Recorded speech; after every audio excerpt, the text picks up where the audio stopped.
नमस्कार छात्र मित्रों, मैं सई शिवाजी घोड़के आप सबका ई लर्निंग क्लास में स्वागत करती हूँ। कहो कैसे हो, ठीक तो हो ना? कोरोना की वजह से घर से बाहर जाना मुश्किल हुआ है ना? नहीं तो वार्षिक परीक्षा होते ही आप सब अपने अपने गांव गर्मी की छुट्टियां मनाने जाते थे। कोई मामा के गांव जाता था या कोई अपने रिश्तेदार के यहाँ जाते थे। वहाँ का वातावरण देखकर खुश होते थे। 8-10 दिन रहकर फिर अपने गांव लौटते थे। मुझे मालूम है आप सब कल्पना में अपने अपने गांव जाकर आए हो। आज हम सुलभ भारती कक्षा 8वीं इकाई पहली का पाठ चौथा गांव शहर यह कविता पढ़ने जा रहे हैं। इस कविता की विधा है नवगीत। कवि परिचय। प्रदीप शुक्ला जी का जन्म 1967 लखनऊ उत्तर प्रदेश में हुआ। इन्हें कविता बनाने का बड़ा शौक है। इन्होंने कविता बनाने को एक साधना तपस्या माना है। इनकी प्रमुख कृतियाँ अम्मा रहती गाँव में नवगीत संग्रह तथा गिल्लू का गाँव बालगीत संग्रह प्रसिद्ध है। इस कविता के माध्यम से कवि ने गाँव और शहर के दुख को दर्शाया है। गाँव किन कारणों की वजह से दुखी हैं और शहर किन किन कारणों से परेशान हैं, यह बताया है। इस लॉकडाउन के दरम्यान बड़ी मात्रा में शहरों से लोग अपने गांव वापस आए हैं, यह तो हमने देखा भी है। गांव शहर कविता के माध्यम से कवि अलग अलग उदाहरण देकर हमें समझाते हैं कि गांव उदास और दुखी क्यों है तथा शहर ज़्यादा मात्रा में गांव से आए लोगों की असुविधा के कारण परेशान है। बदला बदला सा मौसम है, बदले से लगते हैं सुर। दीदा फाड़े शहर देखता, गाँव देखता टुकुर टुकुर। तिल रखने की जगह नहीं है, शहर ठसाठस भरे हुए। उधर गाँव में पीपल के हैं सारे पत्ते झरे हुए। मेट्रो के खंबे के नीचे रात गुजारे परमेश्वर। दीदा फाड़े शहर देखता, गाँव देखता टुकुर टुकुर। इधर शहर में सारा आलम आँख खुली बस दौड़ रहा। वहाँ रेडियो पर स्टेशन राम दीन है जो हो रहा। उनकी बात सुनी है जब से दिल करता है धुकुर पुकुर। सूरत सतिया के दोनों लड़के सूरत गए कमाने।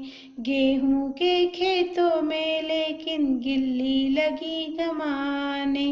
लंगड़ा कर चलती है गैया, सड़कों ने खा डाले खूर। दीदा फाड़े शहर देखता, गाँव देखता टुकुर टुकुर। कविता की पहली कड़ी में कवि गांव और शहर के बदले हुए रूप के बारे में बता रहे हैं। पहले गांव स्वयं पूर्ण हुआ करते थे। गांव के लोगों की ज़रूरतें गांव में ही पूर्ण हुआ करती थी, मगर अब गांव से बहुत ज़्यादा मात्रा में लोग शहर चले गए हैं, इसलिए गांव उदास हुआ है। जैसे कोई माँ अपने बच्चे की लौटने की राह देखती है, वैसे ही गांव भी शहर गए लोगों की राह टुकुर टुकुर देख रहा है। इससे विपरीत स्थिति शहर की हो गई है। शहरों में लोगों की भीड़ इतनी बड़ी है कि लोगों को रहने की जगह नहीं है। फिर भी गांव से लोग शहरों में झुंड के झुंड आते देख शहर दीदा फाड़े अचरज से देख रहा है। इन सब की खाने पीने की, रहने की, शिक्षा, स्वास्थ्य की ज़रूरतें मैं कैसे पूरी करूं? शहरों में बड़ी मात्रा में जो लोग आए हैं वे कहाँ रहेंगे? कवि कह रहे हैं कि शहरों में तिल रखने की जगह नहीं है। तिल एक छोटा सा तिलहन का बीज है, इसके लिए भी जगह नहीं है। तो ये जो लोग आए हैं उनके लिए मैं कहाँ जगह करूँ? शहरों में जहाँ भी देखो लोगों का जन समुदाय ही दिखाई पड़ता है। रेल स्टेशन, रास्तों पर, होटलों में, अस्पताल में भीड़ उमड़ रही है, लेकिन गांव में लोग बहुत कम नजर आ रहे हैं। कवि को यहाँ पीपल के सारे पत्ते पतझड़ में गिरने के बाद पेड़ उदास दिखता है, उसी तरह गांव भी उदास दिखता है। बहुत मात्रा में लोग गांव से शहर जाने के बाद गांव भी उदास हुआ है, ऐसा लगता है। गांव से बड़ी मात्रा में आए लोग कितनी असुविधाएं सहते हैं, यहाँ उदाहरण के लिए परमेश्वर नाम का आदमी मेट्रो ट्रेन के खंभे के नीचे रात गुजार रहा है। लोग फुटपाथ पर दुकान के सामने उड्डान पुल के नीचे रहते हैं। ये दीदा फाड़े शहर देख रहा है। इससे विपरीत स्थिति गांव की हो गई है। गांव शहर गए लोगों की राह टुकुर टुकुर देख रहा है। यहाँ शहर के सुबह के वातावरण का दृश्य कवि दिखाना चाहते हैं। शहर के लोग रात में जल्दी सोते तो नहीं। अगर कुछ घंटों के लिए शहर के लोग सो भी जाते हैं, लेकिन सुबह जल्दी ही लोगों की चहल पहल दिखाई पड़ती है। नौकरी पर जाने वाले, सब्जी दूध लाने वाले लोगों की भीड़ लोकल ट्रेन स्टेशन पर दिखाई पड़ती है। स्कूल जाने वाले बच्चे भी सुबह जल्दी जाते हैं। गांव में लोग रेडियो पर शहरों के समाचार सुनकर घबरा जाते हैं, क्योंकि उनके अपने शहर गए हैं। इसलिए उनका दिल दुकुर पुकुर करता है, घबरा जाता है। यहाँ कवि कहना चाहते हैं कि गांव के किसी परिवार से अगर कमाने वाले बड़े लड़के शहर चले जाएं और परिवार से खेती करने वाला कोई नहीं है, तो खेतों में गिलहरियाँ आराम से रहती हैं। गेहूं की अच्छी फसल नहीं मिलेगी, क्योंकि खेती की देखभाल करने वाला कोई नहीं है। जैसे यहाँ पर सूर सतिया के दोनों लड़के सूरत कमाने के लिए गए हैं। गांव में पक्की सड़कें बनी हैं। गांव में गाय की देखभाल करने वाला कोई नहीं बचा है, इसलिए गाय को पक्की सड़क पर से चलकर खुद चारा ढूंढकर खाना पड़ता है। सड़क पर चलने से उसके पैरों के खुर खराब हो गए हैं, इसलिए गाय लंगड़ाकर चलती है। शहर अचरज से आंखें मुट्ठी कर देख रहा है।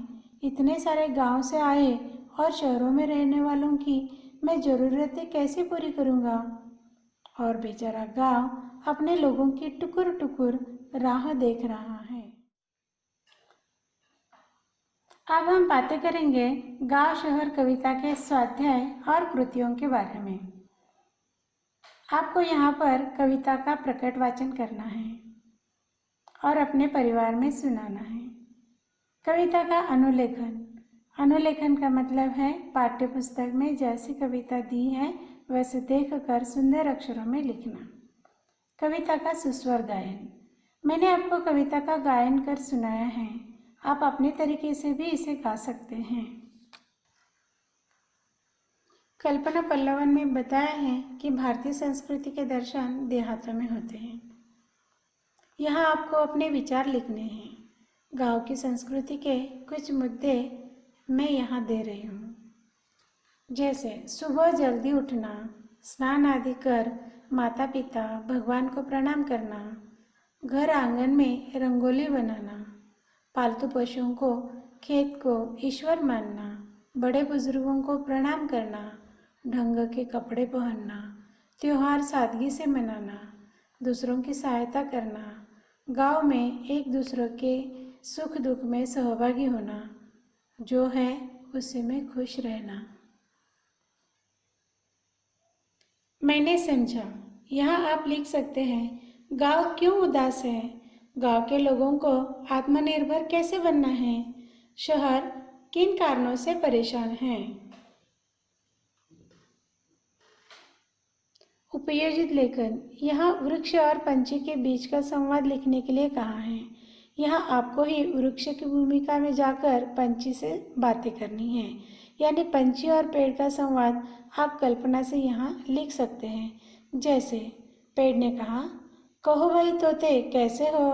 तोते ने कहा, राम राम पेड़ दादा, मैं ठीक हूँ। पेड़ ने कहा, बहुत दिनों से नजर नहीं आए तोते भैया। तोते ने कहा, दाने की तलाश में हम तोतों की टोली बहुत दूर चली गई थी।